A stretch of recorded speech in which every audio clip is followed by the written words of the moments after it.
आज दिल्ली में इस प्रेस कॉन्फ्रेंस के माध्यम से अजीत दादा पवार जो मेरे अंकल थे, हमारे सबके एक पॉलिटिकल दादा थे और महाराष्ट्र के लोगों के लिए बहुत बड़े नेता थे। उनका जो प्लेन एक्सीडेंट हुआ उसके बारे में लोगों के मन में, खास करके महाराष्ट्र के लोगों के मन में बहुत सारी शंकाएं हैं। जैसे लोगों के मन में है वैसे हमारे मन में भी है। तो लास्ट 13 दिन में हमने कुछ इन्फॉर्मेशन कंपाइल की है और ये जो भी इन्फॉर्मेशन है वो हमारे सोर्सेज के माध्यम से है। देखो, हमारे फैमिली में से एक व्यक्ति इस एक्सीडेंट में चल बसा। हम इस विषय के बारे में बहुत इमोशनल है, इसीलिए जो भी जिस तरीके से भी इन्फॉर्मेशन हम निकाल पाए वो इन्फॉर्मेशन हमने निकाली है। हम तो सरकार में नहीं है, लेकिन कोई भी विषय को लेके अगर आप आगे जाते हो, मन से काम करते हो, तो कुछ ना कुछ तो इन्फॉर्मेशन हमारे पास आती है। उसके बेसिस पे ये प्रेजेंटेशन हमने बनाया है। ये प्रेजेंटेशन बनाते वक्त अगर समझो कुछ मेन जो पायलट थे उनके फैमिली को कुछ शंका हो या जो भी हो, उनको मुझे इतना ही बताना है कि ये जो रिसर्च हमने किया था, जो भी लोगों के माध्यम से हमको इन्फॉर्मेशन आई, मेरे अंकल इस क्रैश में गुजर गए। ये इन्फॉर्मेशन को कंपाइल करने के बाद हमारे मन में कुछ शंकाएं हैं और ये शंकाएं यहाँ पे हमने प्रस्तुत की है। इसीलिए कोई भी अगर इस विषय को पर्सनल लेता है, उनको मुझे बताना है कि हमने भी ये विषय को पर्सनल लिया है।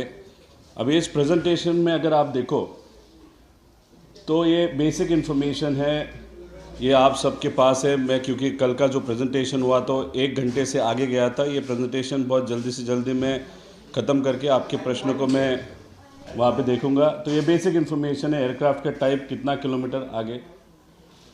अभी ये सबसे फास्ट है, 51,000 फीट पे चलने वाला एयरक्राफ्ट है। वैसे कंपनी कैनेडियन है, लेकिन ये एयरक्राफ्ट 2010 में यूएसए में बनाया गया था। 16 साल पुराना ये एयरक्राफ्ट है। आगे ये एयरक्राफ्ट का बेसिक डिज़ाइन है। लेफ़्ट साइड का जो है वहाँ के आसपास, थर्ड जो आपको विंडो दिख रहा है उसके आसपास अजीत दादा वहाँ पे बैठे होंगे, ऐसे हम सबको लगता है। आगे ये शेयर होल्डर्स है, वहाँ पे विजय कुमार सिंह, सिम्मी सिंह जी उनकी वाइफ है, ये शेयर होल्डर है। विस्ता सेल्स प्राइवेट लिमिटेड में इतने सारे हैं। आप अगर डिटेल में जाओगे कंपनी लॉ बोर्ड तो आपको बहुत सारी इन्फॉर्मेशन इसमें पता चल सकती है।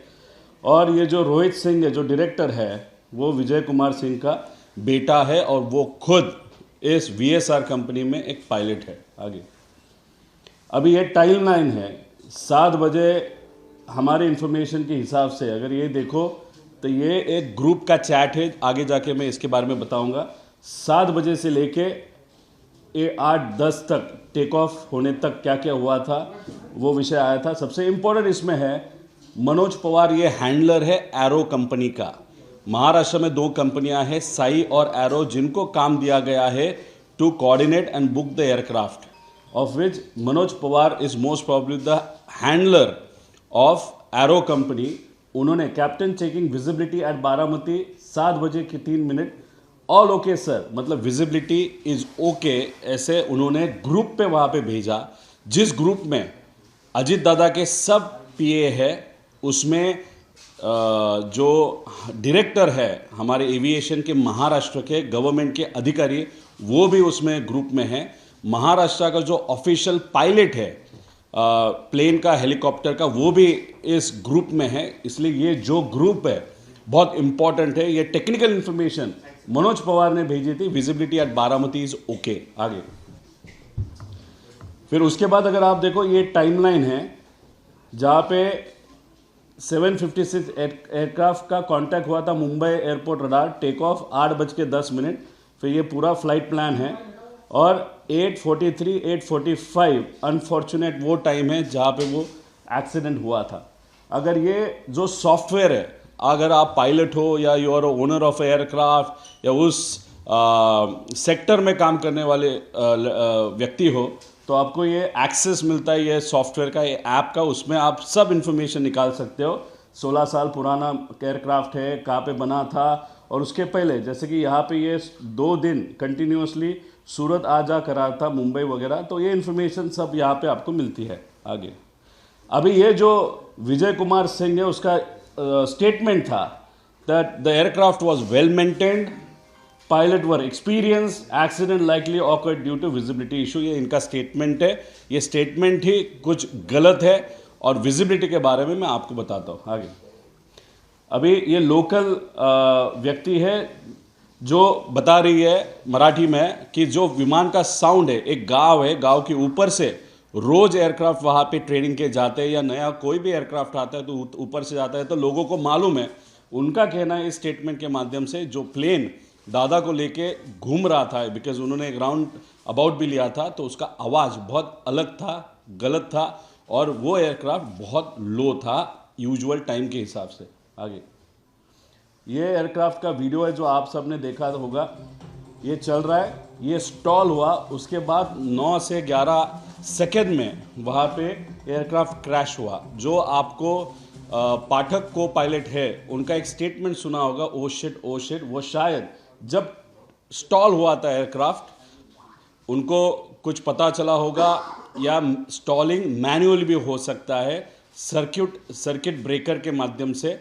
तो शायद अगर मेन पायलट ने वो किया होगा या कुछ हो गया होगा या मैकेनिकल एरर आया होगा, उसके बाद कोई भी एक्सपर्ट हो उसको एक फील आता है ये होने के बाद इस हाइट पे, इस लेवल पे 100% क्रैश होता है।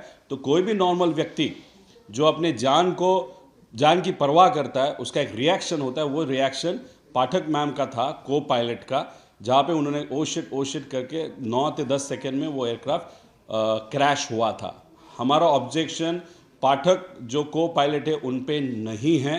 हमारा ऑब्जेक्शन आगे जैसे जाओगे वो ऑब्जेक्शन है the main pilot mister Kapoor. आगे अभी ये है कि व्हाट फेलियर ऑकर्ड, मतलब ये मैकेनिकल एरर क्या था वो देखने की ज़रूरत है, इसलिए the investigation has to be good. उसी के बाद जो भी एयरक्राफ्ट अगर कहाँ से भी आता है तो उसका चेकअप करना पड़ता है। फ्लाइंग करने के पहले उसकी हेल्थ, जो मेंटेनेंस हेल्थ होती है, जैसे कि जो इम्पोर्टेंट वायर्स है, केबल्स है, हाइड्रोलिक्स है, ये सब कुछ चेक करना पड़ता है, हर रोज चेक करना पड़ता है before the aircraft flies. This is norm given by DGCA। अगर आप बहुत बड़े बिजनेसमैन हो या आप जस्ट पायलट हो या मैकेनिकल व्यक्ति हो या ऑपरेटर हो, आपको ये चीज़ें देखनी ही पड़ती है। जो ये टेक लॉग सबसे इंपॉर्टेंट है, उस पर किसका सिग्नेचर था, रूटीन मेंटेनेंस किसने किया था, हेवी बेस करने वाले उनके मैकेनिकल जो एक्सपर्ट्स हैं वो कौन है जो सिग्नेचर कर, इस सब विषय के लिए एक सिग्नेचर होता है, एक डॉक्यूमेंट होता है, डॉक्यूमेंटेशन होता है। वो अभी इस इन्वेस्टिगेशन में देखने की जरूरत है, ऐसे हम सबकी मांग है।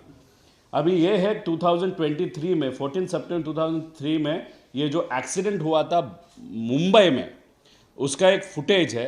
अगर आप देखो तो फ्लैट रनवे है, वो प्लेन वहाँ पे, वो भी लेयर जेट का था 45XR, थोड़ा सा बड़ा वहाँ पे था। तो अभी अगर आप देखो तो वहाँ पे ILS सिस्टम बारामती में नहीं है, बहुत सारी चर्चा वहाँ पे हुई थी। अरे ILS बारामती में नहीं है, लेकिन यहाँ पे मुंबई में ILS होते हुए भी ये एक्सीडेंट वहाँ पे हुआ। तो ILS नहीं है, इसलिए प्रोबेबिलिटी ऑफ एक्सीडेंट बढ़ जाती है। ये टेक्निकली अगर आप देखो तो वैसे नेसेसरी नहीं है, अगर pilot is a good pilot and experience pilot. तो ये एयरक्राफ्ट एक्सीडेंट हुआ था। आगे लो। अभी 2 साल में 2023 से लेके अब तक उस पर कोई भी इन्वेस्टिगेशन प्रोसीड नहीं हुआ था। ब्लैक बॉक्स में क्या आया था, कैसे हुआ था, कुछ भी नहीं हुआ था। अनफॉर्चुनेट एक्सीडेंट अजीत दादा का होने के बाद फिर ये DGCA के माध्यम से वहाँ पे एक न्यूज़ दी गई सितंबर में जो एक्सीडेंट हुआ था उसका रिपोर्ट बहुत जल्द वहाँ पे दिया जाएगा। मतलब फिर हमारा कहना है अगर ये रिपोर्ट और इन्वेस्टिगेशन अगर प्रॉपर होता और ये जो VSR का एयरक्राफ्ट वो भी लेयर जेट एक्सीडेंट किसके कारण हुआ वो इन्फॉर्मेशन अगर पहले हमारे पास होती तो शायद अजीत दादा का एक्सीडेंट नहीं होता।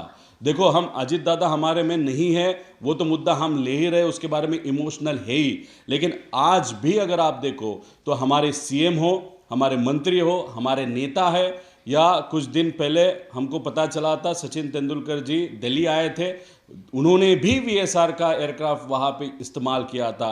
इसलिए हम सबका कहना, मतलब फैमिली का कहना और हमारा कहना है कि वीएसआर जिस तरीके से एयरक्राफ्ट को मेंटेन करता है, बहुत गलत तरीके से मेंटेन करता है। इसके कारण मुंबई का 2023 का एक्सीडेंट हुआ, अजीत दादा का एक्सीडेंट हुआ। इसलिए हमारा कहना है, विनती है सबको, वीएसआर का कोई भी प्लेन वहाँ पे कितनी भी इमरजेंसी हो, आप प्लीज़ इस्तेमाल न करें।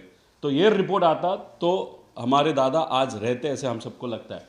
अभी EASA, European aviation safety agency ने ये जो वीएसआर का जो ऑपरेटर है उसको ये भेजा था कि बाबा ये एक्सीडेंट कैसे हुआ 2023 का, वो हमको बताओ। उसके बारे में कुछ इन्फॉर्मेशन उन्होंने मांगी थी, लेकिन कुछ भी एक भी इन्फॉर्मेशन वहाँ पे न DGCA के माध्यम से न VSR के माध्यम से वहाँ पे दी थी। तो EASA, क्योंकि ये बहुत बड़े एयरक्राफ्ट है, कुछ महीने पहले आपने देखा होगा कि एक बहुत बड़े क्रिकेटर को लेके मैं खुद मेरे कॉन्स्टिट्यूंसी में, वो भी बारामती एयरपोर्ट पे वहाँ पे लैंड हुआ, तो वो भी VSR का था। वो जो साइज़ का एयरक्राफ्ट है, लेगेसी हो या ग्लोबल हो, ये सब एयरक्राफ्ट यूरोप तक जा सकते हैं। इसलिए इन्होंने इन्फॉर्मेशन न आने के कारण इसका जो थर्ड कंट्री ऑपरेटर का जो ऑथोराइजेशन था वो कैंसिल किया था। आगे लो, आगे। ये सब विषय EASA ने एक्शन लेके ये पूरा जो उसका लाइसेंस था वो कैंसिल किया। और कल जब मेरा प्रेजेंटेशन हुआ था, ये इन्फॉर्मेशन कल मैंने नहीं दी थी, लेकिन कल कुछ बहुत सारे सीनियर जो पत्रकार है जो एविएशन सेक्टर हैंडल करते हैं, उन्होंने मुझे बोला कि ये विषय जो रिपोर्ट है वो यूरोपियन एजेंसी को DGCA के माध्यम से कुछ दिन पहले देने वाले, कुछ मतलब 15-20 दिन पहले देने वाले थे, लेकिन एक व्यक्ति ने उसको जानबूझ के रुकाया। वो व्यक्ति कौन, ये आगे जाके शायद हमको पता चले, लेकिन that person is a political person, that too experience in aviation. आगे, अभी ये जो सीरियस इशू इमर्ज, जैसे कि हमने पायलट से बात किया जो बहुत पहले काम करते थे, कुछ अभी काम कर रहे या अधिकारी थे, उनके फ्लाइट ड्यूटी टाइम लिमिटेशन, मतलब 12 घंटा अगर ड्यूटी होने के बाद 12 घंटे का गैप चाहिए, वो इस कंपनी फॉलो नहीं करती। कॉकपिट वॉइस रिकॉर्डर, क्योंकि कॉकपिट के जो होता है वो रिकॉर्ड होता है, वो बहुत सारे एयरक्राफ्ट में बंद होता है। हमारी मांगनी है कि इस एयरक्राफ्ट का डेटा हमको चाहिए। उसी के पहले जो भी VIP फ्लाइंग होती है उसका डेटा DGCA ने VSR के माध्यम से वहाँ पे मांगना चाहिए। चेकलिस्ट टेकलॉग ये मेंटेन नहीं करते, मतलब जो भी प्लेन फ्लाई होने के पहले उसका हेल्थ देखा जाता है, वो देखा नहीं जाता। उसका अलग अलग कारण वहाँ पे हो सकता है। स्टैंडर्ड ऑपरेटिंग प्रोसीजर नहीं है। और due to VSR emphasis on cost cutting, मतलब क्या कि ठीक है, एक आध पार्ट है वो अगर उसका लाइफ होता है, देखो हेलीकॉप्टर में 2500 या 2000 घंटे का लाइफ होता है, उसका इंजन 2200 या 2500 जो भी लाइफ होता है, उसके बाद कितना भी अच्छा हो वो बदलना पड़ता है, 6-7 करोड़ का खर्चा होता है। वैसे प्लेन का भी हो तो एक टिपिकल लाइफ साइकिल होता है, उसके बाद इंजन बदलना पड़ता है, बहुत सारे इक्विपमेंट बदलने पड़ते हैं। ये चीज़ें ये मेंटेन नहीं करते थे, या 100 घंटे का फ्लाइंग किया है तो वो दिखाते थे 50 घंटे का, बहुत सारा मैनिपुलेशन वहाँ पे होता था। और हमको जो पता चला है, एक DGCA के लोग ये सिंह के मित्र होने के कारण उसका लाइजनिंग इस एजेंसी के साथ, गवर्नमेंट एजेंसी के साथ अच्छा था, ऐसे हम सबको पता चला। आगे, अभी गो अराउंड, एक तो गो अराउंड एक ही बार हुआ था। दूसरी बात एक आप जान लो, इधर देखो, ये यहाँ से बारामती आने वाला था अजीत दादा को लेके, और विदीप जाधव का नाम वहाँ पे लिखा है। उसके बाद ये जाने वाला था हैदराबाद, शमशाबाद, उधर से वो पटना जाने वाला था। अगर ये फ्लाइट टेक्निकली गो अराउंड तो करने की उनको परमिशन नहीं थी, क्योंकि जब ATC से बात हुई थी 3000 विजिबिलिटी थी। कोई भी विमान ये DGCA कहता है, उसका रूल बुक है 5000, मतलब 5 किलोमीटर का विजिबिलिटी कम से कम चाहिए, तभी वो टेक ऑफ कर सकता है या लैंड हो सकता है। यहाँ पे निकलते वक्त भी जो विजिबिलिटी थी 3000 थी, लैंड करते वक्त भी 3000 थी। फिर इसने टेक ऑफ क्यों किया? अगर टेक ऑफ किया तो गो अराउंड किया, और एक बार क्यों नहीं किया? और कभी भी एक आध प्लेन उड़ता है, अगर कुछ भी एरर जो लैंडिंग एयरपोर्ट पे आता है तो उसको बैकअप एयरपोर्ट देना पड़ता है, जो शायद पुणे का था, तो वो पुणे क्यों नहीं लेके गए? ऐसे प्रश्न हम सबको वहाँ पे पढ़ते हैं। आगे अभी देखो, ये स्टॉल वार्निंग सिस्टम इसकी बंद थी, ऐसे हम सबका कहना है। ये अश्योर्ड है क्योंकि उनके कंपनी में काम करने वाले एक बंदे ने हमको बताया कि इसमें वो प्रॉब्लम था। और दूसरी बात, जैसे आपका एक वॉकी टॉकी होता है, आप बटन दबाते हो तो आगे वाले को आपका आवाज़ जाता है, लेकिन वो नहीं बोल सकता। वैसे प्लेन में पीटीटी होता है, वो जो दबाना पड़ता है वो को पायलट दबाती है या दबाता है, तो वो उसके हिसाब से वहाँ पे कॉकपिट में जो चर्चा है वो एटीसी को सुनाई देती है। अभी पीटीटी दबाने के बाद भी ये स्टॉल वार्निंग सिस्टम, अगर मूवी में अगर आप देखो तो वहाँ पे जब प्लेन नीचे आता है या कुछ भी प्रॉब्लम आता है तो प्लेन ही आपको बताता है बॉस ये होने वाला है या ये हो रहा है। ये स्टॉल वार्निंग सिस्टम, जैसे वो स्टॉल हुआ था, नीचे गिरा था, तो ये स्टॉल वार्निंग सिस्टम ये बंद थी, ऐसे हमको वो पता चला है। और पुश टू टॉक पीटीटी जो है, वहाँ पे बटन दबाने के बाद भी एटीसी को कोई भी ऐसे वार्निंग वहाँ पे सुनाई नहीं दी जो सुनाई देनी चाहिए थी। That means that stall warning system was of. आगे अभी दूसरा ये है, ये बंदा मराठी में बात करता है, मैं ज़्यादा क्लोज नहीं जाऊंगा, लेकिन उसने क्या कहा है कि जनरली प्लेन एक हाइट पे होता है, लेकिन उस दिन का जो प्लेन है लोगों के हिसाब से वहाँ का जो मंदिर है, क्योंकि हमारे यहाँ पे अगर आप मंदिर देखो तो उसका जो ऊपर का पोर्शन होता है वो थोड़ा सा ऊंचा होता है, तो उनका कहना था ऑलमोस्ट लोगों को लगा कि ये अभी शायद वो जो top most part of temple है उसको वो टच होगा। अभी ये टच होने के सिस्टम को क्या कहते हैं? वो EGPWS, enhance ground proximity warning, मतलब एक लेवल के नीचे warning land approaching, warning land approaching, ऐसा कुछ उनका एक वार्निंग होता है, वो भी बंद था, वो भी पीटीटी में अनफॉर्चुनेटली वहाँ पे नहीं आया था। उसी के साथ अगर आप देखो तो आगे, तो अभी हेवी बेस मेंटेनेंस, अभी serious issue heavy base maintenance के बारे में हमको पता चाहिए कि वहाँ पे कौन व्यक्ति है, कैसे है। जैसे कि एमआरओ होते हैं, इस भारत में 2 मेन एमआरओज है, और ये वीएसआर कंपनी उसका खुद का इनबिल्ट और इंडोर या खुद का एक अलग सा एमआरओ वहाँ पे था, मतलब जो मेंटेनेंस वहाँ पे करते हैं उसके बारे में डिटेल्स हमको चाहिए। एमआरओ एक बहुत इंपॉर्टेंट विषय होता है क्योंकि वहाँ पे जो मेंटेनेंस किया जाता है प्लेन का, कोई भी बड़े प्लेन का, भारत में 2 ही एमआरओज है, और उसमें से एक एमआरओ शायद पास में वो प्रफुल्ल जी पटेल साहब का वहाँ पे था। अभी उसमें क्या रिलेशन है वो मुझे नहीं मालूम, लेकिन उसी के साथ अगर आप देखो तो एमआरओ, जैसे एमआरओ के लोग अगर इधर से निकाल दिया तो ज़्यादा से ज़्यादा वो दूसरे एमआरओ में जा सकते हैं, जैसे मीडिया में होता है, इस मीडिया से गए तो दूसरे मीडिया में जाते हैं।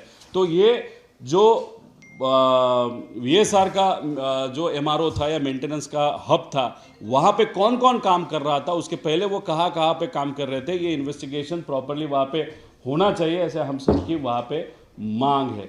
और उसके बाद लीगल सब कुछ विषय जो यहाँ पे दिए हैं कि डिटेल्स हम सबको वहाँ पे चाहिए। आगे अभी दूसरी बात जो वीएसआर के बारे में बताया गया है कि वीएसआर में बहुत सारे बात एक्स्ट्रा फ्यूल टैंक जो अलाउड नहीं है, वो भी वहाँ पे विमान के पीछे जो एक बैग रखने की जगह थी वहाँ पे इलीगली वहाँ पे रखा जाता था। इसलिए हमको जो हैंगर होता है या हैंगर के बाहर का जो सीसीटीवी होता है, जो भी वीएसआर के जहाँ पे भी प्लेन लैंड हुए, मेंटेन हुए, हैंगर है या उनका एमआरओ है, वहाँ के सब डिटेल्स हमको वहाँ पे चाहिए, ऐसे हम सबका कहना है। क्योंकि अगर एडिशनल टैंक विदाउट परमिशन अगर आप रखोगे कॉस्ट कटिंग के माध्यम से, जो हमको एक्स पायलट ने वहाँ पे बताया कि इनको एक आदत थी ऐसे इलीगल विषय करने की, तो at that height for that plane that extra fuel which you are carrying in the can acts like a bomb that needs to be noted. आगे अभी देखो हमको क्या जो क्लियरेंस इंजीनियर है, ऑफिसर है, उसके इंक्वायरी उनकी होनी चाहिए, क्वालिटी इंजीनियर की इंक्वायरी, मेंटेनेंस इंजीनियर की इंक्वायरी। ईएसए ने जो टीसीओ लाइसेंस वहाँ का जब्त किया था उसका रिपोर्ट अभी तक क्यों नहीं गया इतने साल के बाद डीजीसीए, और ये जो वीएसआर कंपनी उसके बारे में वहाँ पे चाहिए था। अगर ईएसए जो यूरोपियन एजेंसी उन्होंने उनका लाइसेंस बंद कर दिया, कैंसिल किया, तो इंडिया में वो क्यों नहीं हुआ? और यूएसए ने, यूरोपियन इतनी स्ट्रिक्ट एजेंसी ने, अगर L1 मतलब लेवल 1 का वहाँ पे जो वार्निंग है देने के बाद भी अगर यहाँ पे VSR चल रहा है, तो हमारे सब VIP लोग हैं या इंडस्ट्रियलिस्ट है, बिजनेसमैन है, जो VSR के विमान इंडिया में यूज कर रहे हैं, तो ये सब क्रीम जो पॉपुलेशन है उनके लाइफ के साथ जो VSR खेल रही है, उसको किसने सपोर्ट किया, इसकी इंफॉर्मेशन सरकार के माध्यम से, एजेंसी के माध्यम से हमारे पास वो आनी चाहिए, ऐसे हम सबको लगता है। आगे अभी देखो, बुकिंग फ्लाइट, ये बहुत इंटरेस्टिंग विषय है। कोई भी VIP मंत्री हो, उसका एक ग्रुप होता है। उस ग्रुप में अगर आप ये GR देखो महाराष्ट्र शासन का, वहाँ पे साई एक हैंडल करता है, एरो नाम की एक एजेंसी हैंडल करती है। इसमें 2 अलग अलग ग्रुप्स होते हैं। अगर 1 तारीख से 15 तारीख तक हमको बुकिंग करना है तो साई का ग्रुप इस्तेमाल किया जाता है महाराष्ट्र में, और अगर 15 से 31 तक करना है तो एरो का इस्तेमाल किया जाता है। उसमें डायरेक्टर एविएशन महाराष्ट्र से लेके महाराष्ट्र के ऑफिशियल जो पायलट्स है, उसके साथ सब PA होते हैं और हैंडलर होते हैं, ये सब वहाँ पे उस ग्रुप पे होते हैं। उस पर अगर आप देखो 7:13 27 तारीख शाम को ये प्लेन बुक हुआ था। मतलब अजीत दादा का प्रोग्राम ये गाड़ी का था, प्लेन का नहीं था। प्लेन का बुकिंग कब हुआ? जब उनको 27 तारीख को उनकी मीटिंग्स, उनका काम ये लेट होने के कारण उनको 7:13 पे वहाँ पे रिक्वेस्ट भेजा गया 27 तारीख को, जिसपे क्रिस्टोफर जोसेफ जो है वो एरो का मेन पर्सन है, उसने दिया था नोटेड सर। 12:30 बजे का एक चैट है, उसमें अगर आप देखो तो वहाँ पे भी अप्रूवल आया था। आगे अभी देखो, यहाँ पे एरो नाम की कंपनी है, उसके शायद पतंजलि में भी डायरेक्टर है, कॉमन डायरेक्टर है। हम डायरेक्टर पे ऑब्जेक्शन नहीं ले रहे, लेकिन एरो नाम की कंपनी जिसने आप गो हेड करो, विजिबिलिटी इज ओके, ये जो व्यक्ति है मनोज पवार करके, वो उसने क्यों वो इन्फॉर्मेशन, गलत इन्फॉर्मेशन वहाँ पे डाली, ऐसे हम की सबकी मांग है। इसलिए VSR पे जैसे आप एक्शन ले रहे हो, एरो पे भी एक्शन होनी चाहिए, ऐसे हम सबका कहना है। आगे अभी ये इन्फॉर्मेशन आपको लगा, लेकिन इसको अगर आप बिल्ड करोगे, कॉन्स्पिरेसी है क्या, ये सब देखने के बाद और आगे का इन्फॉर्मेशन देखने के बाद हमको भी लगता है, जो लोगों को लगता है कि definitely there is some conspiracy. आगे अभी जब ये मैं रिसर्च कर रहा था, लोगों से बात कर रहा था, एक बंदे ने एक मोसाद नाम की इजराइल की जो एजेंसी है, उसके बारे में एक बुक मुझे वहाँ पे दी, और उस बुक में एक पेज है, उस पेज में एक रेफरेंस है जहाँ पे एक एजेंट बोलता है कि डेगन नाम का एजेंट है, कौन है मुझे नहीं मालूम, लेकिन वो रेफरेंस ऐसे है कि सबसे बड़ा weapon which is the most important strategy to assassinate anyone is basically sometimes it's most effective to kill the driver, and that's that means अगर आप गाड़ी चला रहे हो कोई, और उसके पीछे अगर एक आध महत्वपूर्ण व्यक्ति बैठा है, अगर गाड़ी का स्पीड है तो बेस्ट है ड्राइवर को टारगेट करे। अगर प्लेन का ड्राइवर कौन है, वो पायलट होता है। आगे अभी ये लोगों के मन में है कि शेड्यूल क्यों चेंज हुआ, why did he stay back on 27th, that is a basic प्रश्न। अभी देखो, जो स्टोरी लाइन हुआ, मैं किसी पे ऑब्जेक्शन ले रहा हूँ या उनके ऊपर मतलब ये इन्वेस्टिगेशन उनके ऊपर जानी चाहिए ऐसे नहीं कह रहा हूँ, लेकिन 27 को क्या हुआ और 28 को क्या हुआ, ये 2 चीज़ें मैं आपको बताऊंगा। 27 को कैबिनेट की बैठक महाराष्ट्र में अजीत दादा और सब मंत्रियों की थी। 12 साढ़े 12 बजे वो ख़त्म हुई होगी। दादा ने अपने स्टाफ को बताया था कि 5 बजे तक गाड़ियाँ रेडी रखो, शायद पुणे जाना पड़ेगा। 3-4 घंटा मैं मेरे घर पे बैठ के ऑफिस का काम, पार्टी का काम, कुछ नेता, एक अलग नेता, ये 2 नेता है। कल प्रेस कॉन्फ्रेंस में एक नेता था, लेकिन अभी 2 नेता है। एक नेता मुझे मिलने आएगा और एक कुछ ऑफिस का स्टाफ है, कुछ कंसल्टेंट के बारे में चर्चा है। वो चर्चा करने के बाद 5 साढ़े 4-5 बजे हम पुणे गाड़ी से जाएंगे और वहाँ से फिर हम बारामती दूसरे दिन 28 तारीख को जाएंगे। ऐसा बेसिक प्लान अजीत दादा का वहाँ पे था। अगर दादा का प्लान प्लेन से फ्लाई करना होता तो 27 तारीख को सुबह, दोपहर को या 26 तारीख को दादा का 28 तारीख का सुबह का प्लेन वहाँ पे बुक होता। लेकिन वो कब हुआ? 27 तारीख शाम को 7:13 में वो प्लेन बुक हुआ, क्योंकि दादा की मीटिंग्स ये एक्सटेंड होती गई। जो अलग नेता वहाँ पे आया था, वो कुछ उनके पॉलिटिकल चर्चा थी, और सबसे इम्पोर्टेंट चर्चा देखो, दादा के साथ लास्ट 4 to 5 मंथ्स में बहुत उनके साथ था, उनके साथ चर्चा करता था। जो कल एक प्रेस कॉन्फ्रेंस है, उस प्रेस कॉन्फ्रेंस में मैं जो विलीनीकरण का विषय है वो आपको डिटेल में बोलूँगा। दादा बहुत ओपनली मेरे साथ बात करते थे, और उसी के साथ जब भी मेरे साथ करते थे, उनके जो बहुत प्राइवेट और इम्पॉर्टेंट जो पीए और उनके साथ 20 साल से काम करने वाले लोग वहाँ पे थे, इसलिए वहाँ पे क्या चीज़ें हो रही है उसकी इन्फॉर्मेशन डेफिनेटली हमारे पास वो आती थी। मतलब हम सर्विलेंस करते थे वैसे नहीं, प्यार से आती थी इन्फॉर्मेशन, वहाँ पे हमको मिलती थी। तो वहाँ पे जो चर्चा 27 तारीख को चल रही थी, और शायद वो हीटेड चर्चा थी, एक पॉलिटिकल कंसल्टेंसी के बारे में। उनका जो सर्विसेज है वो सर्विसेज अपने को कैंसिल करने पड़ेंगे, ऐसी भूमिका अजीत दादा की वहाँ पे थी। क्योंकि इतने सारे पैसे देने के बाद भी अगर परफॉर्मेंस वहाँ पे मिल नहीं रहा, तो वो सर्वे के लिए ही वो एजेंसी हम इस्तेमाल करेंगे, लेकिन पॉलिटिकल एडवाइस के लिए नहीं। और वो चर्चा जो 5 साढ़े 5 बजे तक होनी चाहिए थे, ख़त्म होनी चाहिए थी, वो चर्चा बहुत लेट तक वहाँ पे गई। एक नेता वहाँ पे था, दूसरा नेता शायद जो था वो फ़ोन पे था। फ़ोन पे दादा से बात होने के बाद एक कोई तो फाइल थी, जो फाइल शायद 10 दिन के बाद 15 दिन के बाद वो सिग्नेचर हो सकती थी, लेकिन कहा गया कि कुछ भी करो, लेकिन ये फाइल पे आज साइन करना पड़ेगा। दादा की आदत अगर आप देखो तो इमीडिएटली कोई भी फाइल वो पेंडिंग नहीं रखते थे। तो उनको लगा उनके घर में वो फाइल है, लेकिन माहिती इन्फॉर्मेशन निकालने के बाद वो फाइल मंत्रालय में थी। मंत्रालय से वो फाइल उस ट्रैफिक में घर पे लाई गई, और लाने के बाद वो एक्चुअली सिग्नेचर वहाँ पे हुआ, और उसके कारण जो लेट हुआ, तो दादा के पास दूसरा कोई ऑप्शन नहीं था। इसीलिए उसके बाद दादा ने निर्णय लिया कि आप एक काम कीजिएगा, प्लेन वो बुक कीजिएगा। फिर उसके बाद प्लेन वहाँ पे बुक किया गया। अभी किसने उनको कहा या सजेस्ट किया वो मैं तो नहीं बता सकता, उसके बारे में इंफॉर्मेशन मेरे पास नहीं। जो इन्फॉर्मेशन मेरे पास थी वो आपको बताई। फिर 27 तारीख के बाद 28 तारीख का प्रोग्राम मैंने आपको बताया था, कैसे कैसे वो फ्लाई किए, इसलिए ये 27 और 28 का विषय वहाँ पे है। आगे तो अभी इसमें दादा मराठी में बोलते हैं कि मैं कैप्टन की सुनता हूँ। कैप्टन अगर बोलेगा तो अरे मराठी है, छोड़ना ना।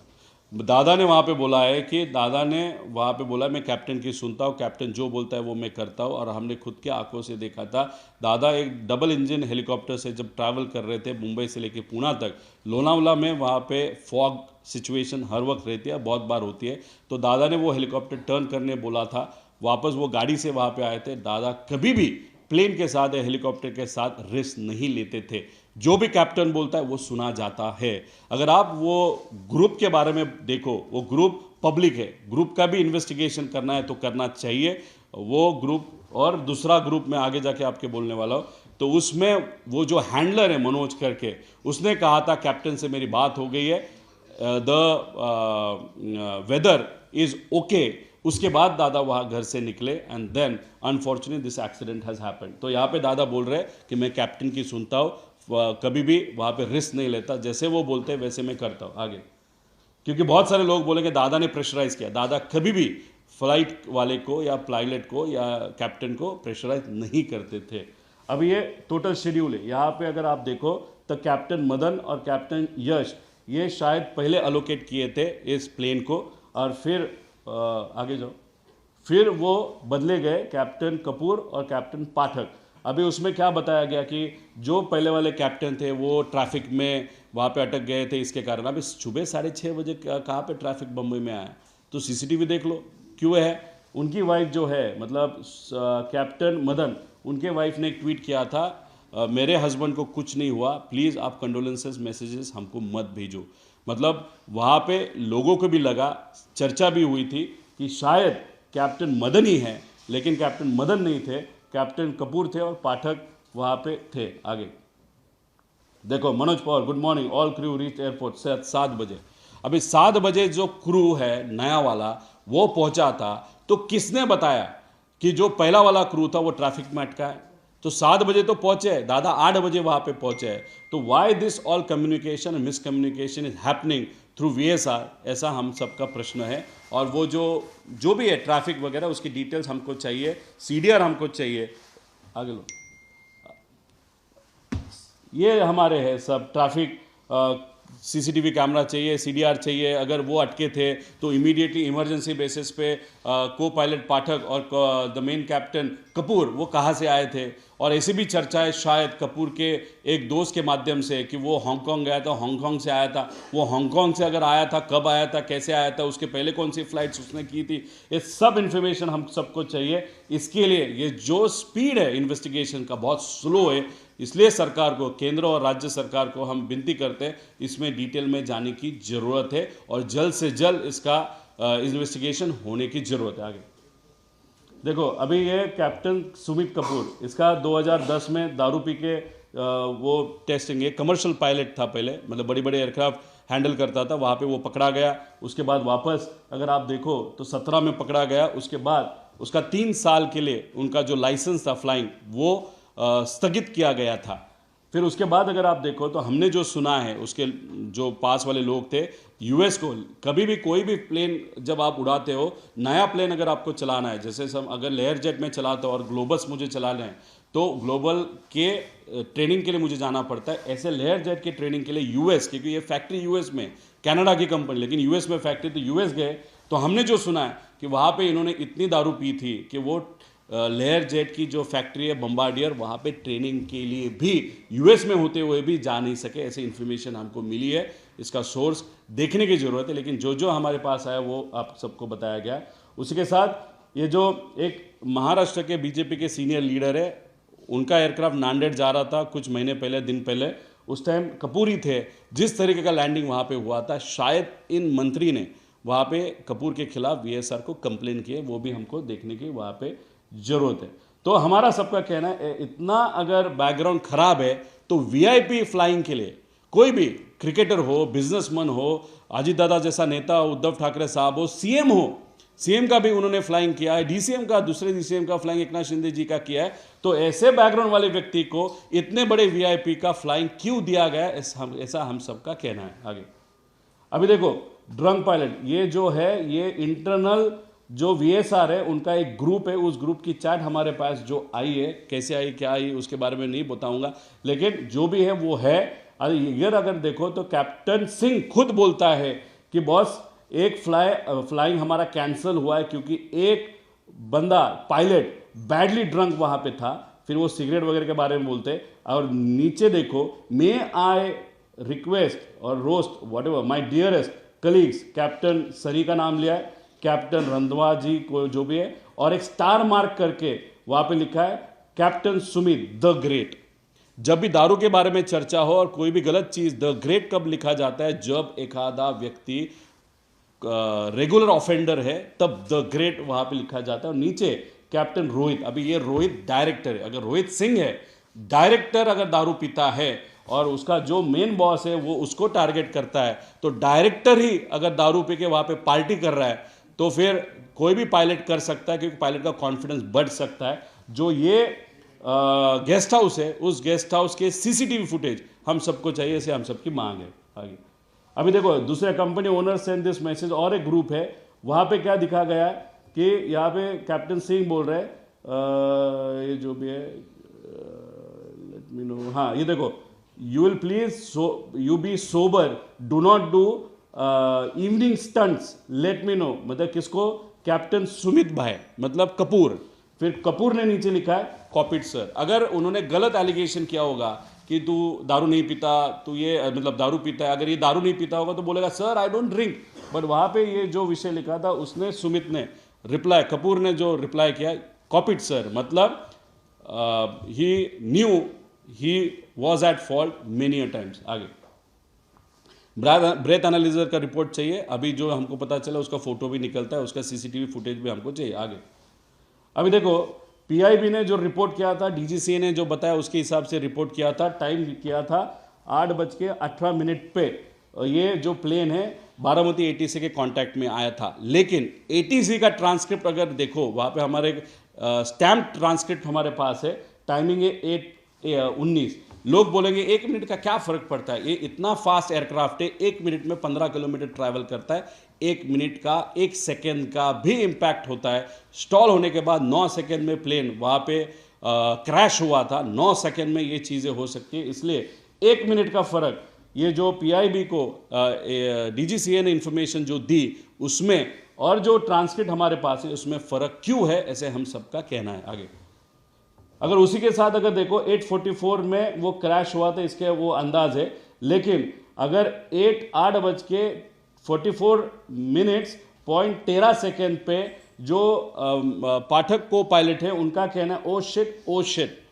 उसके बाद 7-8 सेकेंड में वो क्रैश हुआ था, मतलब 44.20 सेकेंड्स, मतलब 44 मिनट्स का ये बात कर रहे पीआईबी। और जो ट्रांसक्रिप्ट है वो बोल रहा है 8:44.20, 20 सेकेंड, मतलब 5-6 किलोमीटर का ट्रैवलिंग वो हो सकता है। कुछ बहुत सारी चीज़ें वहाँ पे हो सकती है। तो ये जो टाइमिंग का फ़र्क है वो क्यों, ऐसा हम सबकी मांगनी है। आगे अभी ये देखो, ये क्या होता है कि कोई भी फ्लाइट जब फ्लाई होता है तो रडार, उसका जो फ्लाइट का रडार होता है वो कनेक्टेड होता है। अभी अगर आप देखो तो यहाँ पे ये सब है। अभी लोग बोलेंगे टाइमिंग गलत है, वैसे नहीं होता। ये यूटीसी टाइम जो होता है वो 3.13, उस पर 5 घंटा ऐड करोगे तो ये जो एंड है टाइम 8:43 आगे लो। अभी ये रडार सिस्टम जो है ऐसा रिपोर्ट होता है, वो रिपोर्ट हमारे पास आया है, जो मैंने आपको एक वेबसाइट दिखाई थी, सॉफ्टवेयर दिखाया था, उस पर वो इन्फॉर्मेशन है। लेकिन इसका जो ट्रांसपॉन्डर होता है रडार के साथ जो कनेक्ट करता है वो मैन्युअली शायद 1 मिनट पहले बंद किया था। और वो बंद करने के कारण लास्ट हमको 1 मिनट पहले का उसका हाइट पता है, उसका स्पीड पता है, वो अलाइन हुआ था कि वो अलाइन हुआ था, मतलब जो लैंडिंग जो स्ट्रिप है उसके साथ। लेकिन 1 मिनट में क्या हुआ वो हमको पता नहीं चल रहा। हमारा कहना है कि ट्रांसपॉन्डर ये विमान के अंदर से जानबूझ के बंद किया गया था ताकि उसका रिकॉर्ड कहाँ पे भी न रहे। तो ट्रांसपॉन्डर क्यों बंद किया, ऐसी हम सबकी मांग है। आगे अभी देखो, ये this is the tallest part, जो लोग बोलते हैं hill side, this is 11 number this strip and this is 29। तो एक ही स्ट्रिप है, लेकिन एक साइड को 11 नंबर बोलते हैं, दूसरे साइड को 29 नंबर बोलते हैं। अभी देखो ये है 11, तो यहाँ पे हाइट है, और ये है 29, ये MIDC की बाजू है, ये फ्लैट है। जैसे मुंबई का फ्लैट था वैसे अगर 29 पे लैंड होता तो इतना बड़ा एक्सीडेंट नहीं होता। शायद आज अजीत काका, अजीत दादा हमारे पास होते। लेकिन जानबूझ के 2 बार नंबर 11 क्यों मेन पायलट के माध्यम से मांगा गया? बिकॉज देखो, को पायलट जब बात करती है वो सिर्फ बात करती है, दिमाग कौन लगाता है? तो मेन पायलट लगाता है। मेन पायलट ने जानबूझ के 2 बार 11 नंबर का, मतलब हाइटेड, जो एलिवेटेड है, जो डिफिकल्ट है, और उसी के साथ 11 पे लैंड होते वक्त आगे सनलाइट भी थी। अगर 29 पे लैंड होता, क्योंकि वहां पे जो विंड का स्पीड है वो बहुत लो था या 0 था, तो 29 वॉज द बेस्ट ऑप्शन। आगे सनलाइट नहीं होता, फ्लैट एरिया रहता, हिली एरिया नहीं होता। तो ये जो हमको चर्चा है कि बहुत ऊंचा था, बहुत रिस्की था, उसकी कोई भी जरूरत नहीं। अभी लोग कहेंगे उसने मांगा था क्या? उसने 8:27 को रनवे 29 मांगा, लेकिन वापस 8:29, मतलब 27 को मांगा, 8:29 को उसने वापस 11 मांगा। एक बार हुआ क्या? नहीं। आगे लो। अभी 8:36 को वापस उसने 29 मांगा, फिर वापस वो कैंसिल किया, वापस 11 मांगा। तो 2 बार 29 का ऑप्शन होते हुए भी, which is the safest option, why number 11 runway was again asked for, which was the most risky thing? That is our question. अभी ये वीडियो है, आप बोलोगे, बहुत सन बोल रहे हैं कि वहाँ पे विजिबिलिटी का विषय नहीं था। देखो ये जो कर्सर है, वो वीडियो शायद आपने देखा, प्ले करो ना। नहीं हो रहा, लेकिन आपके पास हम भेज देंगे। तो यहाँ पे प्लेन नहीं दिख रहा, प्ले करो ना यार। अभी वहाँ पे देखो, ये कुछ लाइन आई, फिर बॉम्ब ब्लास्ट हुआ, प्लेन नहीं दिखा, लाइन दिखी। तो लाइन क्या है वो भी हमारा कहना है, वो आग है या रिफ्लेक्शन है, वो हमको देखने की जरूरत है। ये वीडियो किसी के पास नहीं था, कल से ये वीडियो आप सबके पास आया होगा, वो हमने वहाँ से एयरपोर्ट के यहाँ से निकाला है। और वहाँ पे अगर आप देखो तो मतलब प्लेन नहीं दिखा लेकिन स्पोर्ट दिखा, बॉम्ब मतलब जो भी आग दिखी, that means visibility was an issue. आप बोलोगे विजिबिलिटी वॉज एन इशू तो वो तो सिंह भी बोल रहा है, लेकिन आगे जाके आगे लो, अभी ये है visual flight rules of DGCA. वो कहते हैं 5000 मीटर की विजिबिलिटी होने ही चाहिए before take off and before landing. फिर अगर ये विषय है, if that is the rule, and वो 8:31 को विजिबिलिटी इज 3 किलोमीटर, ये बारामती एटीसी ने बोलने के बाद वहां से वो प्लेन टर्न होके पुणे लैंड होना चाहिए था। फिर ये रूल होते हुए भी जो मेन पायलट है कपूर, उन्होंने वो ओवर रूल क्यों किया, या उनके ऊपर प्रेशर था वीएसआर का, अरे बिजनेस हमारा जा सकता है, धंधा हमारा बैठ सकता है, हमको 10 लाख का भाड़ा वहाँ पे नहीं मिलेगा क्योंकि हमको आगे हैदराबाद जाना है। तो ये चीज़ें ध्यान में रख के इन्वेस्टिगेशन होने की ज़रूरत है, ऐसे हम सबका मांगना है। और उसी के साथ ये रूल होते हुए भी अगर आप देखो, वो हैंडलर जो कपूर है एरो का, उसने वहाँ पे बताया कि विजिबिलिटी इज़ क्लियर। तो विजिबिलिटी जो क्लियर नहीं थी, तो फिर पवार ने, जो भी मनोज पवार है जो भी है, उसने क्यों वहां पे बताया, एरो ने क्यों बताया कि विजिबिलिटी है? क्योंकि वो रिपोर्ट देखने के बाद पीए ने अजीत दादा को बताया कि अभी हम जा सकते, विजिबिलिटी इज ओके। अजीत दादा ने वो एक्सेप्ट किया। कैप्टन ने उनको शायद बोला होगा कि इट्स ओके ओके, लेकिन एटीसी ने वो ओके कभी नहीं किया था। फिर ऐसा क्या हुआ, क्यों विजिबिलिटी न होने के बाद भी जानबूझ के वहां पे बताया गया कि विजिबिलिटी इज ओके? ऐसा हम सबका प्रश्न है। आगे, और ये टेम्पल के ऊपर से गया आगे, मतलब टेम्पल के ऊपर से गया, क्लोज से गया। अभी देखो यहाँ पे अगर ये नॉर्मल मैंने आपको दिखाया तो वहाँ पे थ्रेशोल्ड, वहाँ पे कभी भी प्लेन लैंड नहीं करना होता है, उसके आगे एक एमिंग पॉइंट होता है, उसके हिसाब से प्लेन लैंड करना पड़ता है। जैसे ये थ्रेशोल्ड है, लेकिन अगर लास्ट 1 मिनट का ट्रांसपॉन्डर बंद होने के बाद हमको हाइट मालूम नहीं, लेकिन अगर प्लेन जो टेम्पल है उसके ऊपर से बहुत नज़दीक से गया, जो यूजुअल नहीं है, that is something which is abnormal after you talk to all the villagers. So that means ये प्लेन ट्रांसपॉन्डर बंद करने के बाद जानबूझ के इस हाइट पे लिया गया था कि आगे जाके ये जो हिली एरिया है वहाँ पे अगर ये प्लेन उस रनवे पे जाता भी था तब भी ये रनवे पे लैंड नहीं होता, वो हिली एरिया का जो ये बाजू है वहाँ पे लैंड होता था। मतलब मन में था या प्लान किया था या ऐसे क्या हो गया कि वो शायद उनके दिमाग में था कि कोई भी हालत में प्लेन को क्रैश ही करना है, उस एंगल से उसकी हाइट नीचे की थी क्या, और वो हाइट किसी को भी पता न चले, इसलिए ट्रांसफॉर्मर बंद किया था का ट्रांसपॉन्डर।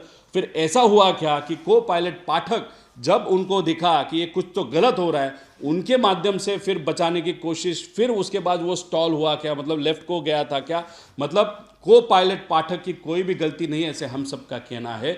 लेकिन कपूर के मन में शायद ऐसे था कि ये कोई भी हालत में क्रैश करना, ऐसी शंका है। ये शंका किसको ये क्लियर करनी है? तो इन्वेस्टिगेशन एजेंसी को क्लियर करनी है, ऐसे हम सबकी मांग है। क्योंकि 11 चाहिए 2 बार बताया गया, 29 का ऑप्शन होने के बाद भी ट्रांसपॉन्डर वहाँ पे बंद किया था। और उसी के साथ पीटीटी के माध्यम से हमको पाठक का आवाज़ वहाँ पे सुनाई दे रहा था, जो हमको पता चला है, लेकिन वहाँ पे जो कपूर है उसका एक भी बार आवाज़ नहीं आया था। अगर आप भी गाड़ी चलाते वक्त कोई भी रिक्शा वाला अचानक से बीच में आता है, कोई भी व्यक्ति वहाँ पे बीच में आता है, या कोई भी एनिमल बीच में आता है, तब भी हमारा रिएक्शन, हम गाली देते हैं या कुछ बोल देते हैं, या मन में जो भी होता है वो बोल देते हैं, बक देते हैं। यहाँ पे नेचुरल रिएक्शन पाठक का था, because may be she had nothing in her mind, she was just flying like a normal जो रूटीन था। शायद इनके मन में, जो कपूर के मन में कोई तो कुछ तो था, कुछ तो प्रेशर था, जिसके कारण उनका एक भी बार आवाज़ नहीं आया। तो वो सो रहे थे क्या, या उनके हेल्थ को कुछ हुआ था, या जानबूझ के उन्होंने डिसाइड किया था कि अभी क्रैश ही करना है। अगर उनके हेल्थ को कुछ इशू होता तो पाठक ने पहले ही मेडे करके वो बताना चाहिए था।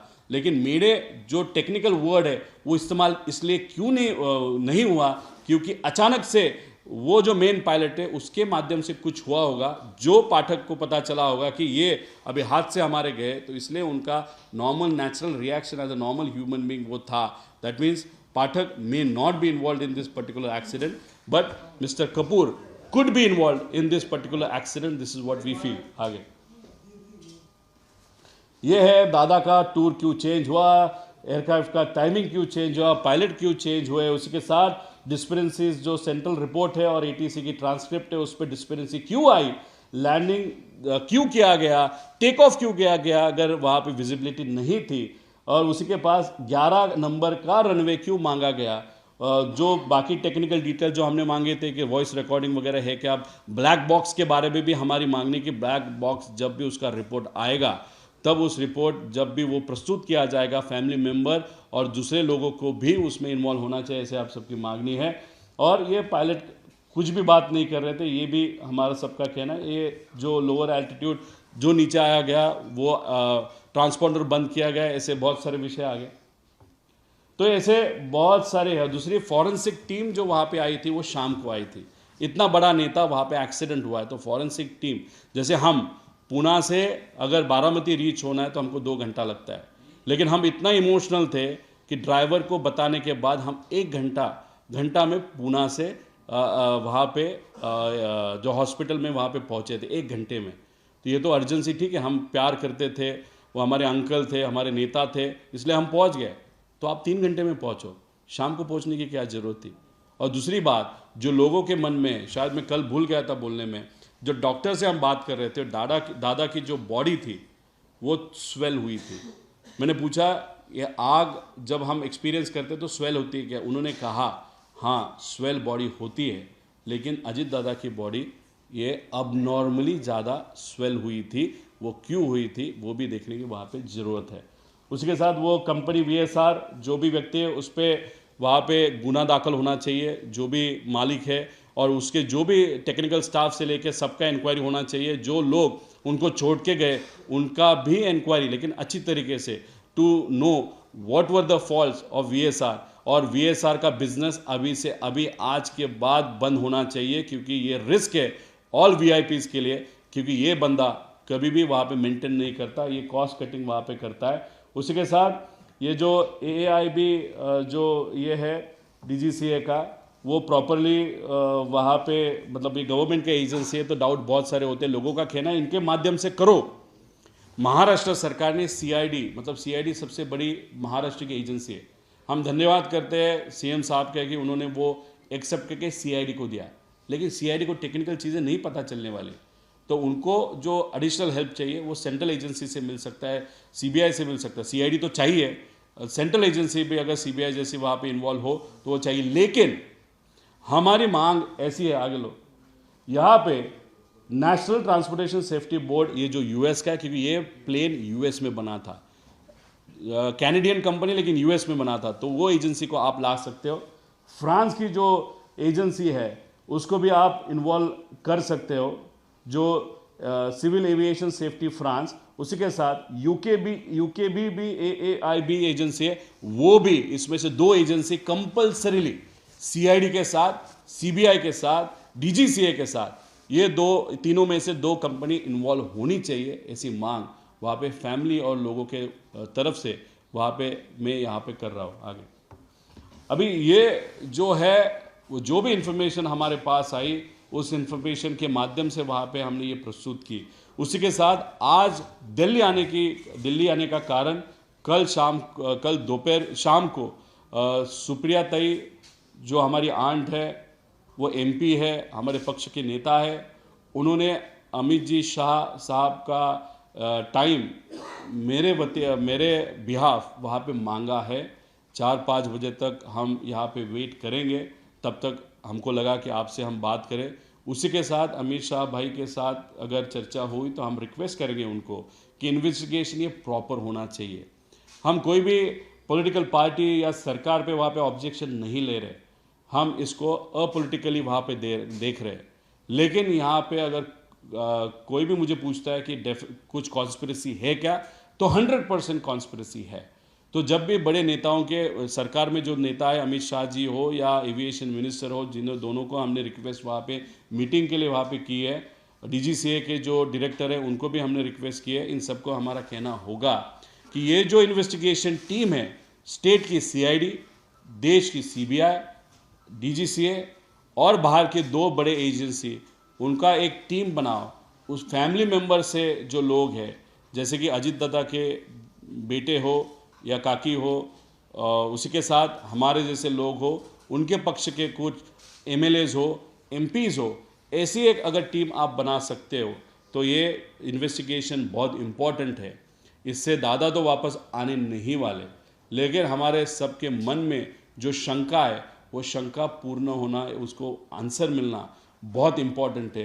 क्योंकि इस तरीके से हम ध्यान में एक मन में एक शंका, एक क्वेश्चन है, और इस क्वेश्चन को लेते हुए आगे वाली ज़िंदगी हम जी नहीं पाएंगे। इसलिए इस क्वेश्चन के सब आंसर मिलने की वहाँ पे ज़रूरत है, तभी हम शांत वहाँ पे बैठ सकते हैं, महाराष्ट्र शांत वहाँ पे हो सकता है।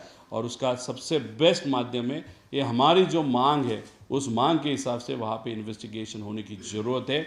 सिंह बहुत पहुँचा हुआ व्यक्ति है, वो इन्फॉर्मेशन वहाँ पे छुपा सकता है, मैनिपुलेट कर सकता है, डॉक्यूमेंट्स मैनिपुलेट हो सकते हैं। इसके पहले भी वो हुए थे। और ये जो यूरोपियन एजेंसी ने 2023 का जो वहाँ पे एक्सीडेंट हुआ था, उसका जो डॉक्यूमेंट, उसका इन्वेस्टिगेशन कंप्लीट है ऐसे हम सबको पता चला है, लेकिन वो इन्फॉर्मेशन किसने रुकाया, क्यों रुकाया गया, क्यों भेजा नहीं गया, वो रिपोर्ट क्या है, ये सब। और ये इन्वेस्टिगेशन का भी आगे के 1 महीने में हमको उसका रिजल्ट चाहिए। लोग बहुत कुछ बोलते हैं, जैसे कि कुछ लोगों का कहना है ब्लैक बॉक्स में कुछ इन्फॉर्मेशन नहीं आएगा, ऐसे होता ही नहीं, इन्फॉर्मेशन मिलता है। लेकिन जो गुजरात का एक्सीडेंट हुआ था उसमें पार्ट इन्फॉर्मेशन लोगों के सामने आया था, थोड़ा थोड़ा वहाँ पे आया था। इसमें हमारी मांग है कि पूरी इन्फॉर्मेशन हमारे सामने वहाँ पे आनी चाहिए। लोगों का ये प्रश्न है। उसी के साथ जो हमको लोगों ने बताया कि प्लेन का 50 करोड़ का वहाँ पे इंश्योरेंस लिया गया था, वो सीरियसली लिया गया था, क्योंकि प्लेन की अगर कीमत आप 16 साल पहले की कीमत की निकालोगे 35 to 40 करोड़ से उसके आगे नहीं। और जो पायलट्स हैं उनके भी 1.5 से 2 करोड़ या 3 करोड़ इंडिविजुअल पायलट का वहाँ पे इंश्योरेंस है। इसके बारे में भी इंफॉर्मेशन हम सबको चाहिए। लेकिन इस एक्सीडेंट को कोई भी लाइटली नहीं लेना चाहिए। अनफॉर्चुनेटली 13-14 दिन में जिस तरीके का इन्वेस्टिगेशन होना चाहिए वो अनफॉर्चुनेटली नहीं हुआ। अभी एक्सपेडाइट करने की ज़रूरत है, ऐसी हमारी, लोगों की और महाराष्ट्र की और सबकी वो मांगे। ये इस प्रेस कॉन्फ्रेंस के माध्यम से आप सबको बताना था। धन्यवाद। मेरा सवाल है रवि जी आपके लिए। एक तरफ सुनेत्रा पवार अब दोनों बच्चों के साथ में अभी शादी मिल रहे हैं, और दूसरी तरफ आप इस तरह की कॉन्फ्रेंस का आरोप लगा रहे हैं, तो आपको क्या कहना है कि आप? देखो, मेरे को कुछ नहीं कहना, मेरे मन में डाउट है, महाराष्ट्र के लोगों के मन में डाउट है, और हमारा अगर आप स्वभाव देखें, कुछ मन में है हम बोल के दिखाते हैं। उस तरीके से हमारे मन में जो भी डाउट है वो हमने बोल के दिखाया। अगर आप उस फैमिली की बात करो तो उनके अमोल मिटकरी और 2-3 लोगों ने कल सीएम साहब से मीटिंग की है। उन्होंने भी वहाँ पे कहा कि इन्वेस्टिगेशन होना चाहिए। जब मैं पार से मिला था, पार से जब बात हुई थी 13 दिनों में, तब उसके भी मन में बहुत सारे प्रश्न हैं। शायद इसी के कारण अमोल मिटकरी, ठोमरे मैडम, उसके बाबा पाटिल और 2-3 जन कल जाके सीएम साहब से मिले होंगे। मतलब पार्थ वो जो सुनेत्रा काकी है उन्होंने शायद उनको बताया होगा, इसलिए वो कल गए थे। हम हमारा काम वहाँ पे कर रहे हैं और तब तक करते रहेंगे जब तक असलियत लोगों के सामने नहीं आती।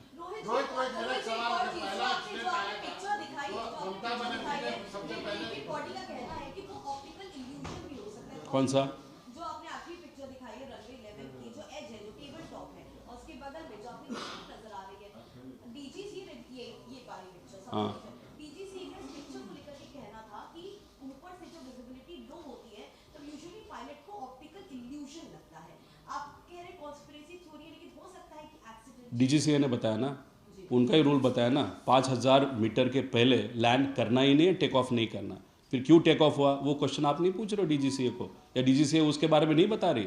उसी के साथ ट्रांसपॉन्डर जो होता है वो क्यों बंद किया गया था, वो प्लेन इतना लो क्यों गया था। उसी के साथ उसके पास ऑप्शन था, फ्यूल भी था कि वो वापस पुणे जाके वहाँ पे लैंड हो सकता, क्यों नहीं लैंड हुआ। ऐसे बहुत सारे प्रश्न हैं। इसलिए ऐसे सिर्फ स्टेटमेंट दे के डीजीसीए अगर इस इन्वेस्टिगेशन से भागना चाहती है वो हम होने नहीं देंगे। ये सब प्रश्न है, वो एक्चुअल प्रश्न है, टेक्निकल चीज़ें हैं। मेरा उनको कहना है कि आप सिर्फ खारिज करने के लिए इसका अपोजिट रिएक्शन मत देना। मैं रिक्वेस्ट कर रहा हूँ, मेरा ऑब्जेक्शन है डीजीसीए पे या क्वेश्चन मार्क है, ऐसे नहीं। डीजीसीए भी अच्छी ऑर्गेनाइजेशन है, लेकिन जिस तरीके का इन्वेस्टिगेशन हम सब ने किया है उस तरीके का या उससे अच्छा इन्वेस्टिगेशन यहाँ पे होना चाहिए, ऐसी हम सबकी मांग है। मेरा एक सवाल है सबसे पहले कि पवार साहब ने जो एक्सीडेंट के बाद रिएक्शन दिया था, उन्होंने कहा था ये हादसा है, तो जो आपने कहा क्या इसमें पवार साहब की सहमति है? दूसरी बात, आपने कहा कि कॉन्स्पिरेसी थ्योरी है, तो क्या एक फाइल की चर्चा हो रही है कि कोई 100 करोड़ से ज्यादा की फाइल दादा के पास थी, क्या उस वजह से हो सकती है? या आपने एक पॉलिटिकल कंसल्टेंट के एजेंसी की नाम थी, उसका नाम क्यों नहीं ले रहे हैं? उसका नाम अक्सर चाहते हैं, क्या वो उसका भी कुछ उसमें हाथ हो सकता है, या फिर इसका मतलब पॉलिटिकल है, दोनों एनसीपी के मर्जर से? नहीं, जो भी पॉलिटिकल कंसल्टेंट शायद आपको मालूम है, लेकिन एक चीज़ मालूम नहीं होगी, उस कंसल्टेंट के पास भी 2 हॉकर नाम के प्लेन है। शायद वो लास्ट 6 मंथ्स में 7 मंथ्स में उसने खरीदी की है। कौन से पार्टी के साथ उनका कॉन्ट्रैक्ट था, उस कॉन्ट्रैक्ट के माध्यम से इतना सारा पैसा आया, उसके कारण अगर आपने प्लेन लिए होंगे तो बहुत बड़ा इंपॉर्टेंट कॉन्ट्रैक्ट हो सकता है। वही कॉन्ट्रैक्ट अगर कैंसिल होगा तो कितना बड़ा लॉस हो सकता है। उसी के साथ पवार साहब के बारे में अगर बात करो तो पवार साहब ने रिएक्शन दी थी 6 से 7 घंटे बाद, इसलिए वो जो इन्फॉर्मेशन थी जो मेरे पास है 13 दिन के बाद, वो इन्फॉर्मेशन साहब के पास नहीं थी। उसी के साथ अगर आप देखो तो पवार साहब बहुत बड़े नेता है, उनको मालूम डेफिनेटली होगा कि दादा बहुत पॉपुलर नेता थे। दादा का ध्यान होने के बाद वहाँ पे लोग लाखों में आएंगे। अगर इनकम्प्लीट इन्फॉर्मेशन में पवार साहब ने एक अलग स्टेटमेंट वहाँ पे दिया होता, वो लाखों 5-6 लाख लोग जो वहाँ पे आए थे, अगर वो गलत तरीके से वहाँ पे रिएक्ट करते या इमोशनल होते तो चीज़ें वहाँ पे केंद्रीय मंत्री भी थे, राज्य के मुख्यमंत्री भी थे और बहुत बड़े नेता थे, अलग अलग पार्टी के लोग आए थे। तो इनकम्प्लीट इन्फॉर्मेशन पे स्टेटमेंट देना ये कभी बड़ा नेता पवार साहब जैसा नहीं करता। और यहाँ पे हम जो बात कर रहे हैं वो स्टडी करने के बाद जो भी डाउट है वहाँ पे आपके सबके माध्यम से एजेंसीज के सामने, लोगों के सामने वहाँ पे मान रहे हैं। दूसरी बात, पवार साहब को ये प्रेजेंटेशन दिखाया था क्या? तो नहीं दिखाया था, पवार साहब की हेल्थ खराब होने के कारण। लेकिन दूसरी बात आप सबको बताता हूँ कि जब भी आज तक मैंने स्टेटमेंट दिया है रोहित पवार करके, तब भी 7 सालों में एक भी कंट्रोवर्सी मेरे स्टेटमेंट के कारण नहीं हुई। न पवार साहब ने मुझे कहा कि ये तू क्यों बोला, किस लिए बोला। तो अगर उन्होंने, उनका स्वभाव जानते वक्त उन्होंने आज तक मुझे नहीं टोका, दैट मीन्स उनका पूरा विश्वास मेरे स्टेटमेंट में, मेरे विचार पे और जिस तरीके से मैं रिसर्च करता हूँ उस पर शायद उनका विश्वास होने के कारण आज तक उन्होंने नहीं टोका। और इस बारे में भी उनके पास उनका कोई भी ऑब्जेक्शन नहीं। ऐसे कुछ लोगों से जो पवार साहब के साथ अभी है, उनके साथ बात करने के बाद मुझे पता चला है। एनसीपी मर्जर का क्या होगा? मैं कल 12 तारीख है, उस दिन पॉलिटिकल विषय पे, खास करके मर्जर पे बात करूंगा और उस पे पॉलिटिकल क्वेश्चंस आपके जो भी है वो क्वेश्चन में लूँगा। दिल्ली में करेंगे 12 आज शाम तक अगर मुझे अपॉइंटमेंट नेताओं की मिली तो मैं रुकूंगा, नहीं तो फिर मुंबई जाके वहाँ पर प्रेजेंटेशन लूँगा। आज अगर अपॉइंटमेंट मिली या कल सुबह तक मिली तो प्रेजेंटेशन यहाँ पे ही, अगर यहाँ पे जगह मिली तो, नहीं तो कोई और जगह पे। लेकिन प्रेजेंटेशन तो 12 तारीख को मतलब कल 100% होगा, मतलब होगा और इस तरीके से डिटेल में होगा। जगह तो मिल जाएगी, बताएंगे आपको। रोहित जी, जो आपने लिखाया उसमें सुनेत्रा पवार जी की या पार्थ पवार जी की सहमति है, उनसे कोई बात हुई है? देखो, वो पार्टी अलग है, मेरी पार्टी अलग है। फैमिली करके 13 दिन हम सब साथ में थे, तब जब भी अनऑफिशियली बात होती थी या कैजुअली बात होती थी तब पार्थ या जय के मन में डेफिनेटली शंका है। अगर वो शंका नहीं होती तो उनके पार्टी के आमदार एमएलए कल जाके सीएम को तो नहीं मिलते विदाउट परमिशन, इसलिए उनके मन में भी शंका है। लेकिन पॉलिटिकल कॉन्स्पिरेसी इसमें है ऐसा हम सबका कहना नहीं। हम सबका कहना है तो कॉन्स्पिरेसी डेफिनेटली है, लेकिन वो क्या है, किसके कारण ये हुआ, क्यों किया गया, ये बहुत सारे जो प्रश्न है उसके तो उत्तर मिलने चाहिए। इसलिए हमारा रिक्वेस्ट सेंट्रल गवर्नमेंट और स्टेट गवर्नमेंट और एजेंसीज़ को है कि आप और अच्छे टेक्निकल एजेंसीज को इसमें इन्वॉल्व करो। थाईलैंड या कहाँ पे दूसरे कंट्रीज़ में भी एक पायलट ने जानबूझ के एक प्लेन वहाँ पे गिराया था। वो क्यों गिराया था, कैसे गिराया था, उसकी इन्वेस्टिगेशन किसने की थी, वो कैसे पता चला था। ऐसे लोगों को अगर इस इन्वेस्टिगेशन में आप लाओगे तो ये अच्छी तरीके से इन्वेस्टिगेशन हुआ। हमारे मन में जो डाउट है, जो हम नहीं चाहते, वो डाउट अगर क्लियर होते तो हमारे मन के भी डाउट क्लियर हो जाएंगे। महाराष्ट्र के मन में भी जो आज डाउट है वो भी क्लियर हो सकते हैं। रोहित जी, ये सवाल है कि आप एक तरफ कह रहे हैं कि सिविल एविएशन और कोई पॉलिटिकल फिगर है उनकी तरफ इशारा कर रहे हैं, और ये साफ करें कि आपको शंका है कि मेन पायलट जो थे उन्होंने प्लेन क्रैश कराना उनके मन में था। तो ये दो एक तरफ आप जिन पे सवाल उठा रहे हो और ये मुख्य पायलट, तो दोनों को कनेक्ट भी कर रहे हैं और अपनी कॉन्स्पिरेसी नहीं, सिविल एविएशन के बारे में जो बात कर रहा हूँ तो प्रेजेंट सिविल एविएशन मिनिस्टर या मिनिस्ट्री में या जो है उनके बारे में कहाँ पे भी मैं नहीं बोल रहा हूँ। लेकिन कल जो प्रेस कॉन्फ्रेंस होने के बाद एक आप जैसे बहुत रिसर्च करने वाले एक प्रेस के बंदे ने मुझे बताया था कि ऐसा कुछ है कि एक व्यक्ति ने, एक नेता ने वो फ़ोन किया था, वो क्या नहीं था, किया था वो मैं तो नहीं मानता क्योंकि वो मेरे रिसर्च का भाग वहाँ पे नहीं था।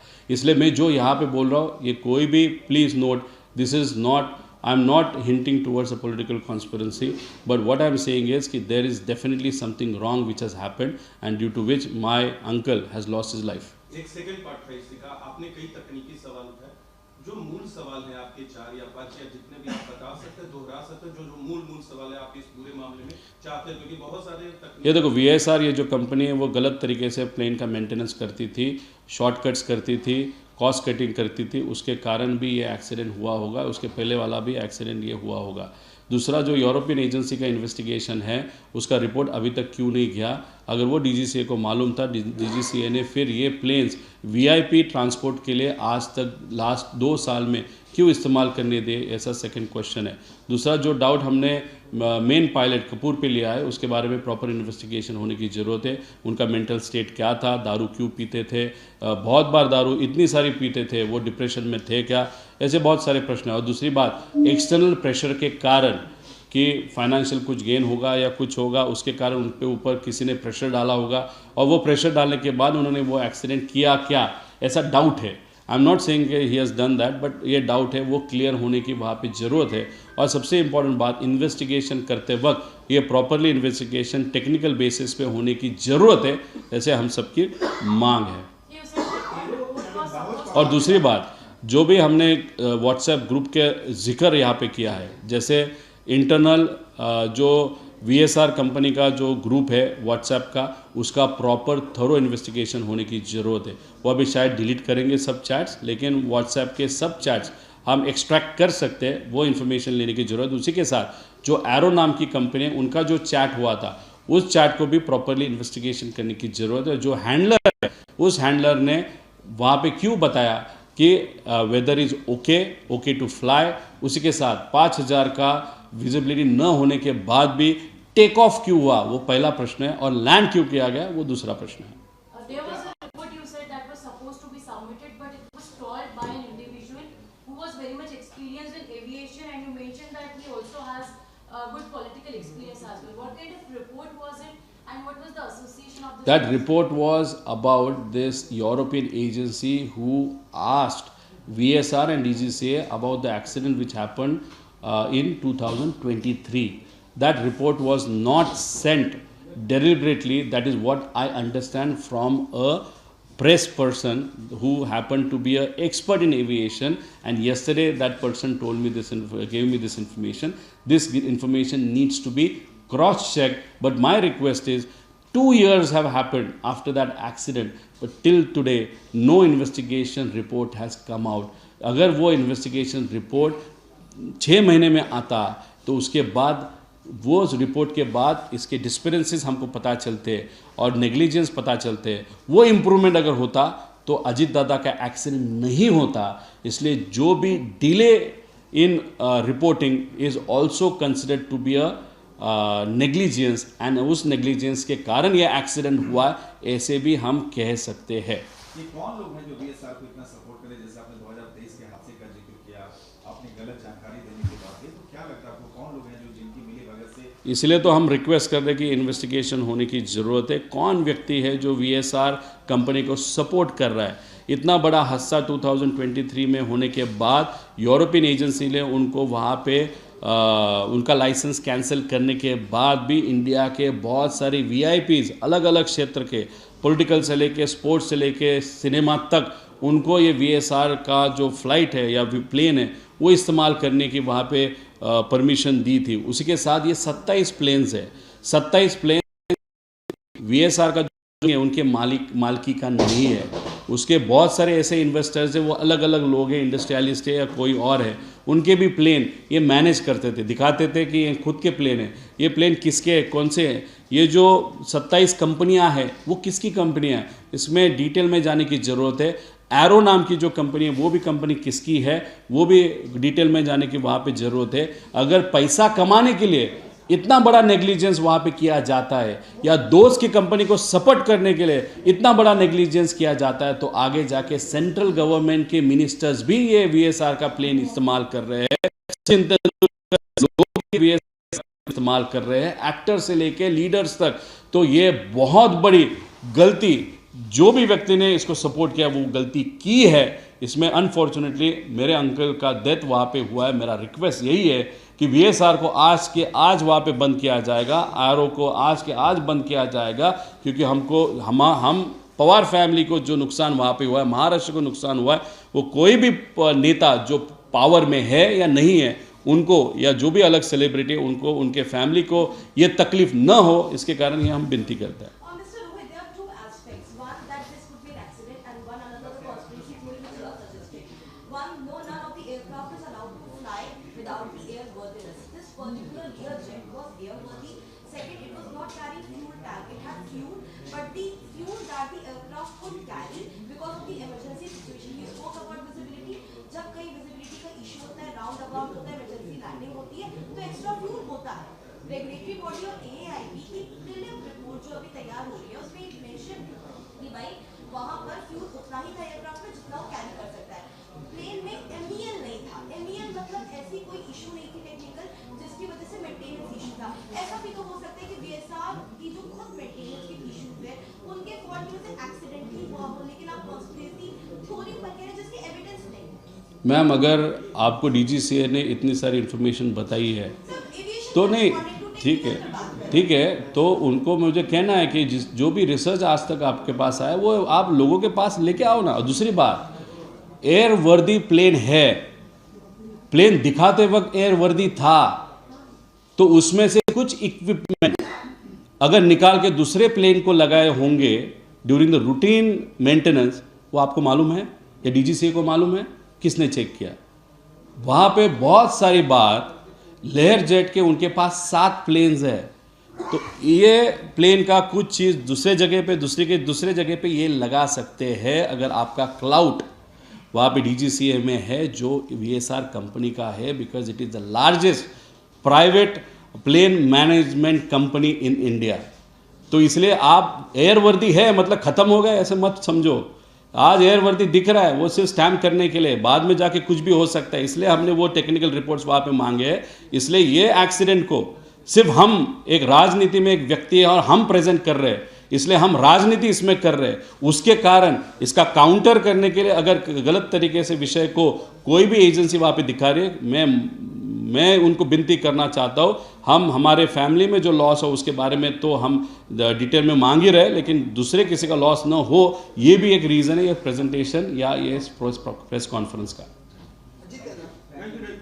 विमान उतरवाने से लेके जो इन्वेस्टिगेशन स्लो चल रहा है, ऐसा आपका कहना है, उसको क्या आप कोर्ट में चुनौती देंगे? देखो, हम रिक्वेस्ट कर रहे हैं, अभी इतना बड़ा प्रेजेंटेशन करने के बाद हमारा ये एक्सपेक्टेशन है कि केंद्र सरकार और राज्य सरकार जो भी हमारी मांग है उसको सीरियस लेते हैं, बिकॉज हम पॉलिटिसाइज नहीं कर रहे। अगर इस विषय को हम पॉलिटिसाइज नहीं कर रहे तो उसका जेन्युइननेस उस एजेंसी और नेताओं को पता चलेगी, और ये जो इन्वेस्टिगेशन है जो गति से चल रही है वहाँ पे की जाएगी, और अगर वो हो गए तो कोर्ट जाने के कारण नहीं, और हमको कोर्ट जाना ही नहीं है। हम अपेक्षा करते हैं, हमको विश्वास है कि राज्य सरकार और केंद्र सरकार और एजेंसी ये प्रॉपरली इन्वेस्टिगेट करेंगे, लेकिन करते वक्त हमारी ये भी रिक्वेस्ट है कि बाहर के अच्छे कंट्रीज़ की 2 एजेंसियां जिसको बहुत बड़ा अनुभव है इस टाइप के एयरक्राफ्ट के, वो एजेंसी को भी इस इन्वेस्टिगेशन का पार्ट किया जाना चाहिए।